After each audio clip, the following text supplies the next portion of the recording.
My wife cheated on me with her personal trainer and told me, either we open our marriage or I'm leaving.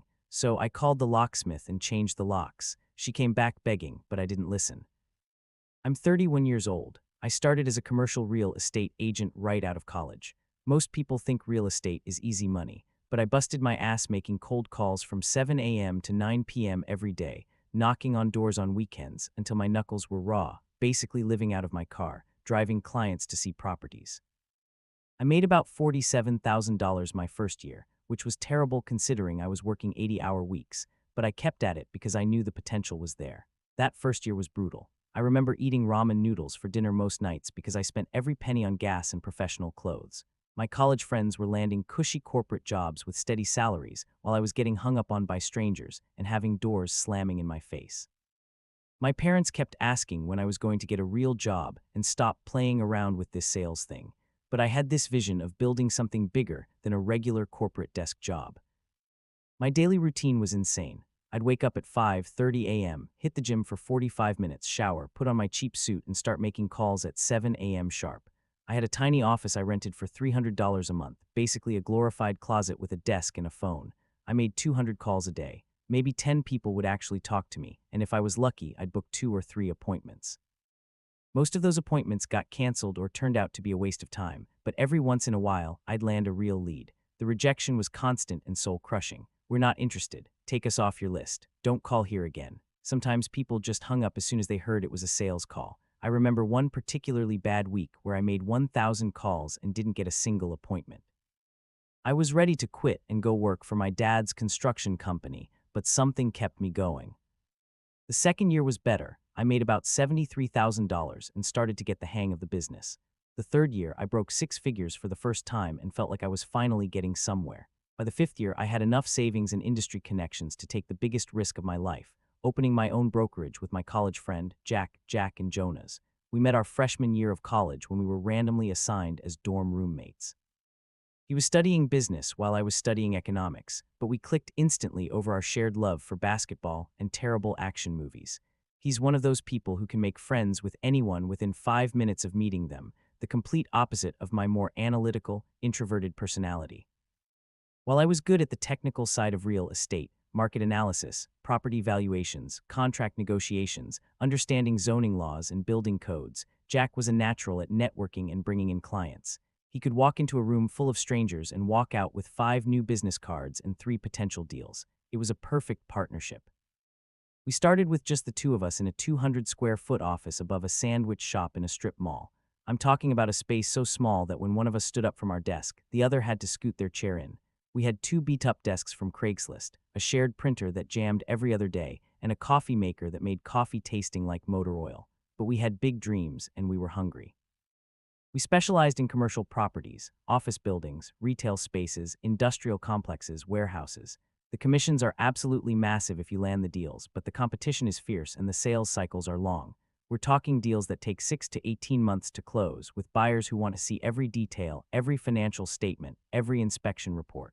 One small mistake and you lose $1 million commission. Our first big break came about 8 months in when Jack sweet-talked his way into a meeting with a developer looking to sell a 12-story office building downtown. The building was about 15 years old, fully occupied, generating $2.8 million annually in rental income. The sale price was $28 million. We worked on that deal for 4 months. We stayed up until 2 a.m. every night preparing proposals, coordinating with inspectors, dealing with financing issues, and handling negotiations between the buyer and seller. When it finally closed, we split a $340,000 commission with the buyer's agent. After expenses and taxes, Jack and I each took home $120,000. I'll never forget the feeling of seeing those numbers hit our business account for the first time. That was 6 years ago. Now we have 23 agents working for us. We've sold over $180 million in properties, and I personally made $1.3 million last year. We moved into a 4,000-square-foot office in the business district with a conference room that has views of the entire city, private offices for all our top agents, and a reception area that actually looks professional. Not bad for a guy who started out cold calling from a beat-up 2008 Honda Civic with 180,000 miles. I met Jessica when I was 26, just as my business was starting to take off. She was 24, working as a social media coordinator at a startup that went under 6 months later. She was gorgeous, 5'6", blonde hair that probably cost more to maintain than most people's car payments, the kind of woman who could walk into any room and every guy would notice. The problem was, she knew it all too well. We met at a networking event downtown. I was there trying to make business connections in my best suit, which at the time was a $200 men's warehouse special, and she was there with some friends from her startup.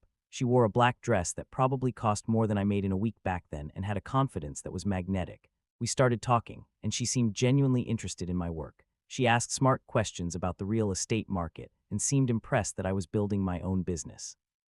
Looking back, I realized she was probably calculating my earning potential, but at the time, I thought she was just intellectually curious. We got married 2 years later in what can only be described as an over-the-top production. By then, I was making about $165,000 a year, and she was making maybe $32,000 doing various marketing gigs that never seemed to last long.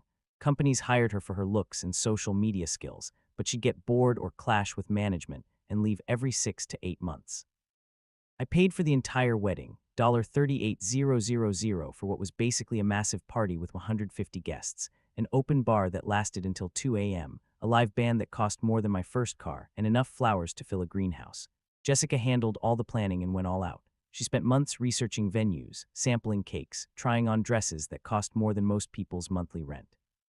The final dress she chose cost $3,200, and she wore it for exactly 6 hours. The venue was a historic mansion just outside the city with manicured gardens and a ballroom with crystal chandeliers. The flowers alone cost $4,500, white roses and peonies everywhere, centerpieces that were works of art, a floral arch for the ceremony that looked like something out of a fairy tale. She insisted on ice sculptures, a 3-tier cake that looked like it belonged in a magazine, personalized party favors that cost $12 each, and a videographer in addition to the photographer because she wanted to capture every moment. At the time, I thought it was romantic, that she wanted everything to be perfect. I figured it was a once-in-a-lifetime event, and if it made her happy, it was worth the money. Her family couldn't contribute much financially, so I was happy to cover it all. Looking back, I now realize it was a huge red flag that she saw my money as her money, and that her idea of perfection always involved spending as much as possible. Here, where I made the biggest mistake of my life, I didn't have her sign a prenup. My lawyer, who'd been handling my business contracts from the start, practically begged me to protect my assets. He pulled me aside about 2 months before the wedding and said, "You're building something valuable here, Ryan. What happens if things don't work out? You need to protect what you've earned." But when I brought it up to Jessica, she completely lost it, full-on tears, dramatic sobs about how I didn't trust her, how I was already planning for our marriage to fail before it even started. "If you loved me, you wouldn't need a piece of paper to protect yourself from me," she said through tears. "It's so unromantic and cold. It's like you're treating our marriage like a business transaction instead of a sacred commitment."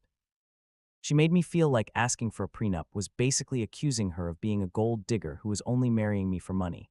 She made me feel guilty for weeks, bringing it up in conversations, asking if I really thought she was the kind of person who'd try to take advantage of me. "I'm not marrying you for your money," she'd say. "I'm marrying you because I love system you and want to build a life together." So I didn't do it. I let my emotions override my business sense and told my lawyer to forget about the prenup. It was the biggest financial mistake I'd ever made, or so I thought at the time. Turns out, it wouldn't have mattered anyway, since she revealed her true nature before she could divorce me and take half of everything.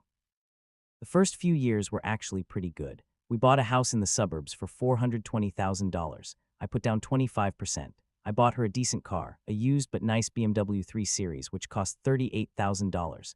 I thought we were building something meaningful together. The house was perfect, 800 square feet, 4 bedrooms, 3 bathrooms, a 2-car garage. Jessica quit her job about a year into our marriage. Her reasoning was that she wanted to focus on being a wife and maybe start her own business. She had this idea of launching an online boutique for women's accessories. That business never materialized, but whatever, I was making enough to support us both comfortably. As my brokerage grew and the money really started rolling in, Jessica changed. It was gradual at first. She started buying more, spending more on clothes, cosmetics, and beauty treatments I didn't even know existed. Weekly manicures and pedicures that cost $80 each, monthly facials that cost $150, hair appointments every 6 weeks that cost $300. Then it escalated to bigger purchases, designer handbags that cost more than most people make in a month, $400 shoes she'd wear twice. When I asked about the spending, she'd say things like, "I need to look the part of a successful businessman's wife," or "image matters in your industry." The girls' trips started about 2 years into our marriage, week-long trips to Miami, Las Vegas, Cabo, places where they'd stay at five-star resorts, always with her single friends who were either recently divorced with hefty alimony payments or dating older, wealthy men. She'd come back from these trips full of stories about the places they went, the guys who bought them expensive dinners, the VIP treatment they got at exclusive clubs. "Must be nice to feel appreciated," she'd say, showing me pictures from some rooftop restaurant where a single dinner cost more than most people's rent. Meanwhile, I was working 70 to 80-hour weeks building this business, providing her with a lifestyle most people could only dream of, and getting no appreciation for it. She saw my success as something she was entitled to, not something I'd earned. The warning signs should have been obvious when she started talking about Travis, but I was too trusting and too busy to connect the dots at first. Travis was a guy she met at one of her yoga classes at a fancy studio called Mindful Movement, which cost $200 a month for unlimited classes. He was a 28-year-old personal trainer with the whole fitness influencer look, perfectly sculpted abs, arms covered in tribal tattoos that probably cost more than most people's cars. Always posting shirtless photos on social media with motivational quotes about living your best life and chasing your passion. The guy had about 15,000 Instagram followers and constantly posted workout videos, protein shake recipes, and philosophical rants about how most people sleepwalk through life and are afraid to embrace their true desires.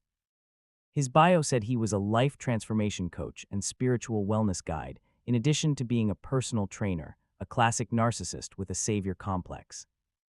Jessica started mentioning him constantly. It started small. "Travis thinks I should try this new core strength routine. Travis says my downward dog form is really good. Travis is organizing a group hike at the state park this weekend. I might go. Travis recommended this new protein powder that's supposed to boost energy levels naturally." At first, I thought it was innocent. Jessica had always been into fitness and yoga, and a trainer giving her advice seemed normal.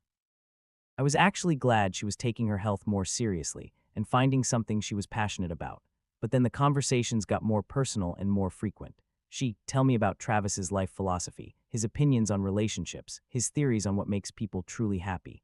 Apparently, this guy wasn't just a personal trainer, but some kind of life coach and spiritual guru who had all the answers to life's big questions. According to Jessica, he was incredibly wise and insightful, despite being 3 years younger than me and having no real education or credentials beyond a personal training certification. "Travis thinks most people settle for mediocrity because they're afraid to take risks," she'd say over dinner while we ate takeout Chinese. "He believes in living authentically and not compromising your true desires for societal expectations or fear of judgment. Travis says a lot of marriages fail because people settle and stop growing as individuals. They become codependent instead of becoming their best selves. Travis thinks monogamy is an outdated concept that goes against human nature. He says humans aren't naturally designed to be with one person for their entire lives." Yeah, that last one should have been a massive red flag the size of a football field, but I was so busy trying to close deals and manage our growing team that I didn't pay enough attention to what she was really saying. I'd just nod and give some vague response while mentally running through my to-do list for the next day. The gym sessions with Travis got more frequent and longer. What started as twice-weekly yoga classes turned into daily training sessions lasting 2 to 3 hours. She'd leave the house at 9 a.m. for what she called morning workouts and come back around noon, glowing and energized in a way I hadn't seen in months. She started getting in the best shape of her life, losing weight, gaining muscle tone. Her whole demeanor changed. She had more energy, seemed happier, more confident. I should have been happy for her, but something about the whole situation felt off. She'd come back from these sessions talking nonstop about what Travis had taught her, what they'd discussed, the new insights she'd gained about herself. It was like she was getting therapy and life coaching disguised as physical training. Then there were the text messages. I'd see her phone light up with notifications while we were watching TV, and she'd grab it immediately with a little smirk on her face. When I asked who was texting, she'd say, "Just Travis confirming tomorrow's session," or "Travis sending me an article about nutrition and mindfulness." But the frequency was suspicious, sometimes 15 or 20 texts in one night, often continuing past 11 p.m. one night. I jokingly asked what kind of nutrition articles required that many texts, and she got defensive. "It's not just articles, we discuss a lot of different things. He's helping me grow as a person and understand myself better." When I pressed a little more, she got annoyed and said I was being controlling and jealous. I'm not an idiot, and I'm definitely not the jealous type, but I could see exactly what was happening. This guy was slowly worming his way into my wife's head, filling her with ideas about living authentically and not settling for less than you deserve. Classic manipulation tactics wrapped in new age spirituality and fitness motivation. He was love-bombing her, making her feel special and understood, while simultaneously planting seeds of discontent about her current life. But I thought if I kept being a good husband, kept providing, kept building our future, she'd snap out of it. I assumed it was just a phase, maybe an early midlife crisis or something. I started trying to spend more time with her, planning date nights, surprising her with little gifts, even suggesting we take a vacation together. But she seemed distracted, disinterested, like her mind was somewhere else. Boy, was I wrong. Friday, September 8th. I'll never forget that date because it was the day I realized I'd married a complete sociopath. I came home early from the office, around 4 p.m., which was rare, but we'd just closed a massive deal, a 47-story office complex downtown, a $2.1 million commission that basically set us up for the next 2 years. I was excited to share the news with Jessica. I walked into our house expecting to find her doing whatever she usually did during the day, but instead, I found her in our bedroom packing clothes into suitcases. 3 large suitcases were spread out on our king-size bed, and she was moving with frantic energy. "Going somewhere?" I asked, genuinely confused. She didn't even look up. "I'm going to stay with my sister for a while." "Okay, why? Did something happen?" That's when she finally stopped packing and turned to look at me. The expression on her face was pure contempt mixed with determination, like I was something unpleasant she'd been forced to deal with for too long. "Ryan, I can't do this anymore. I'm suffocating in this boring suburban nightmare. I'm 29 years old and I feel like I'm already dead inside." I sat down on our bed. "What are you talking about? I thought things were good between us. I just closed the biggest deal in our company's history." That's exactly the problem. She started packing the room like a caged animal.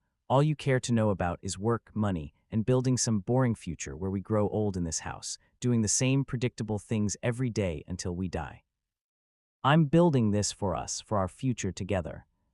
I don't want that future. I want to live now, while I'm still young and attractive and have opportunities. I want experiences, adventure, passion. I want to feel alive instead of just existing." The way she said young and attractive hit me like a punch to the gut. It was like she was putting an expiration date on our relationship. "What kind of experiences?" I asked, though deep down, I already knew where this was going. She stopped packing and looked me straight in the eyes. "I want to see other people, Ryan. We should open our marriage or I'm leaving today, right now." The room went completely silent, except for the sound of my heartbeat. "You want to sleep with other men?" Don't make it sound dirty, Ryan. It's about exploring life, not limiting ourselves to one person when there's so much to experience. And if you say no, I'm walking out that door right now, and you'll never see me again. You choose. That's what really pissed me off. She said it with this smug confidence, like she held all the cards, like she genuinely believed I'd be so desperate to keep her that I'd agree to let her sleep with other guys while I kept funding her lifestyle. "You know what, Jessica," I said, standing up, "you're absolutely right." For a split second, her face lit up with a victorious smile. "You should definitely go explore all those experiences you're missing out on. Have fun with that." The smile vanished so fast it was almost comical. "What? You heard me. Go live your best life. See what else is out there. I'm sure Travis will be thrilled to help you on your journey of self-discovery." "You're not going to fight for me." "Fight for what exactly? For a woman who sees our marriage as a prison sentence. Hard pass." She stood there for a solid minute, probably waiting for me to crumble and beg her to stay. Instead, I pulled out my phone and started scrolling through my contacts. "Who are you calling?" First my locksmith, then my lawyer. That's when the mask really came off. "You can't just change the locks. This is my house too." "Actually, no, the house is in my name only, bought with my money before we got married. You can take what belongs to you, but you've got about an hour before the locks get changed." She tried the manipulation tactics next. First came the tears, then the anger, then the attempts to negotiate. "Please, Ryan, I love you. I just need to figure some things out." "You had 7 years to figure things out. Time's up. How can you throw away everything we've built together?" "I'm not throwing anything away. You already did that when you decided I wasn't enough and started planning your exit strategy with your personal trainer." When I mentioned Travis, her face flashed with panic, like she'd just realized I knew way more than she thought. "It's not what you think. Travis and I are just friends." "Jessica, you gave me an ultimatum about sleeping with other people, while you've been emotionally and probably physically involved with another man for months. Don't insult my intelligence." She stood there for a few more minutes, cycling through her usual manipulation tactics. When none of them worked, she grabbed her suitcases and headed for the door. "You're going to regret this," she said from the doorway. "Maybe," I said, "but I'll regret it like a man who knows his worth." I heard her heels clack down our stairs. I heard the front door slam shut. I heard her car pull out of our driveway. Then I went downstairs, grabbed a soda, and called my locksmith. By 9 p.m., all the locks were changed. I wasn't angry, I was clear-headed. For the first time in months, maybe years, my mind felt completely clear. The next morning, I woke up honestly expecting to feel devastated. Instead, I felt an incredible sense of relief, like a weight I didn't even know I was carrying had been lifted off my shoulders. I called Jack and told him the whole story. Jack's my business partner, but more importantly, he's been my best friend since college and the kind of guy who can find humor in literally any situation. Wait, he said. "She gave you an ultimatum about seeing other guys, and when you called her bluff, she tried to act like you were being unreasonable." "Pretty much. Dude, this is honestly the best thing that's ever happened to you. You just dodged a massive bullet, like Neo in the Matrix level bullet dodging. It doesn't feel like the best thing right now. Trust me on this. How do you feel right now?" I thought about it, honestly, relieved, like this weight I didn't know I was carrying is gone. Exactly, because deep down, you knew something was seriously wrong. You've been killing yourself trying to make someone happy who was never going to be satisfied with anything you could give her. Jack came over that night with pizza and turned the whole process of packing up Jessica's remaining stuff into a comedy show. The guy has this incredible ability to find humor in everything. "Oh man, what is this?" he said, holding up a face cream. $200 for something you put on your face. No wonder she needed to find a side guy to help pay for this. He found her collection of self-help books tucked behind some novels. How to Marry a Rich Man, The Art of Being Irresistible, Getting What You Want from Men. No joke, these were real books on her shelf. "Ryan, my man," he said, "these aren't just self-help books. This is basically a full-on gold digger's manual. Look at this chapter, Identifying High-Earning Potential Men in Their Youth." There's literally a checklist for evaluating whether a guy's worth your time based on his career trajectory and spending habits. Honestly, I hadn't noticed the books before because I'd been so focused on building the business that I missed all the signs that she saw me as a financial opportunity rather than a life partner. "Remember when she convinced you to buy that BMW, Jack said. She didn't even have a job, but somehow she needed a $42,000 car. Then came the designer handbags, the expensive gym membership, the weekly nail appointments. Dude, you were funding a lifestyle for someone who was actively looking for your replacement." We found printouts of text messages in a folder in her desk drawer, conversations between her and Travis going back 4 months. "He's working late again. Sometimes I feel like I'm married to a bank account instead of a person. You make me feel alive in ways I'd forgotten were possible." 4 months. She'd been planning this for 4 months, maybe longer. Through mutual friends, we learned that Jessica had moved in with Travis within 72 hours of leaving our house. She went straight from our marital bed to his apartment. The timeline made it clear. She'd been planning this exit strategy for months, probably physically involved with Travis for weeks, and only gave me the ultimatum because she thought it was a sure thing. She completely underestimated me and my self-respect. "She's going to come crawling back," Jack predicted. "Girls like that always do. They think they can trade up, then reality hits, and they realize they screwed up big time." He was absolutely right, but the extent of her downfall exceeded anything either of us could have predicted. About a month after Jessica left, I started hearing things through the grapevine. Our mutual friend Kelly called to give me updates. "Jessica's been asking about you," Kelly said. "She seems different, stressed in a way I've never seen before." "That's a shame," I replied. Jessica's emotional state was no longer my responsibility. "She's working again, got a job at a marketing firm downtown." That was news to me. Jessica hadn't worked in over 2 years. Good for her, but I was curious, so I did some digging. Turns out, the marketing firm was one of those shady operations that cold calls small businesses. She was making about $26,000 a year plus commissions, which meant she was probably taking home about $1,800 a month after taxes. For context, Jessica was used to spending more than that on clothes alone. When we were married, she dropped $500 at high-end stores without blinking. The irony was incredible. Meanwhile, my business was absolutely exploding. That $2.1 million deal led to 3 more like it in 2 months. We hired 8 new agents, moved into a bigger office, and I was making more money in a single month than Jessica would make in 2 years. Jack and I decided to celebrate with a trip to Monaco. We flew first class, stayed at a 5-star hotel, ate at restaurants where dinner cost more than most people's weekly paychecks. The photos we posted on social media were tasteful, but definitely showed we were living well. That's when Jessica started calling. The first call came at 11 p.m. on a Tuesday. I sent it to voicemail. She left a rambling message about how she'd been thinking about me and just wanted to talk. Her voice sounded different, smaller somehow, less confident. The second call came 2 days later. This time I answered. "Hey Ryan, I hope it's okay that I'm calling. I was just thinking about you." "Good for you, Jessica. How's it going?" We made small talk for about 5 minutes. Then she said, "Maybe we could grab coffee sometime. I miss talking to you. I miss our friendship." "I don't think that's a good idea." "Why not? We were together for almost a decade. Can't we at least be friends?" "Friends don't give ultimatums about open marriages." She sounded flustered. I wasn't thinking clearly then. I was going through something and made some really bad decisions. "You seemed pretty clear when you were packing those suitcases." "Please, just coffee. I promise I'm not trying to get back together. I just really need a friend right now." "No, sorry." I hung up and immediately blocked her number. But Jessica started showing up at places she knew I'd be: the gym, the coffee shop near my office, the restaurant where we had our first date. Each time she acted like it was a complete coincidence. 2 months after the calls started, Jessica's sister, Emma, reached out to me. Emma and I had always gotten along. She was the sensible one in the family. "Ryan, I need to talk to you about Jessica," she said. "What about hers?" "She's struggling, really struggling, in ways that are starting to scare me." "That's a shame, but I'm not sure what you expect me to do about it."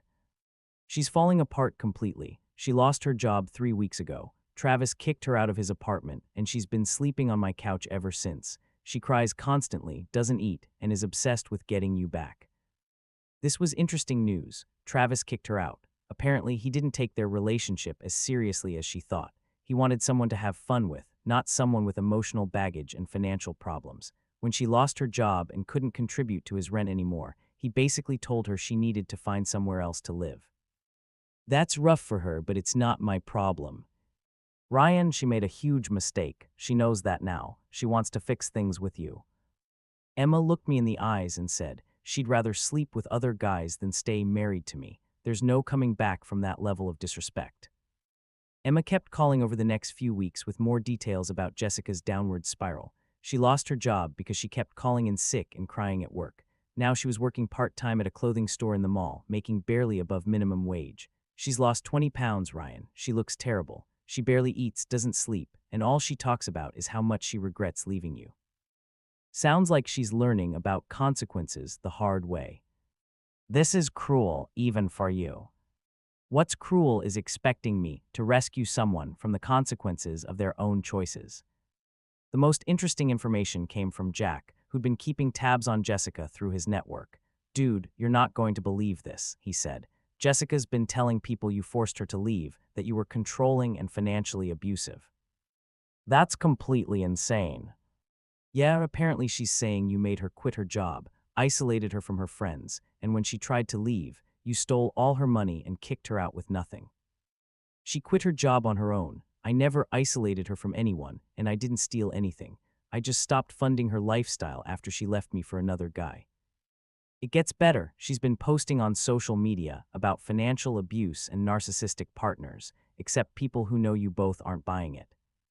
He showed me screenshots of her posts, long, rambling rants about how men use money to control women. The comments were brutal. People who knew us both were tearing her apart in her own comment sections. "Girl, didn't you cheat on him with your trainer? You literally told me you were bored with married life. Ryan paid for everything while you spent your days shopping. How is that abuse? You left him for another guy. Take some responsibility." They were absolutely destroying her.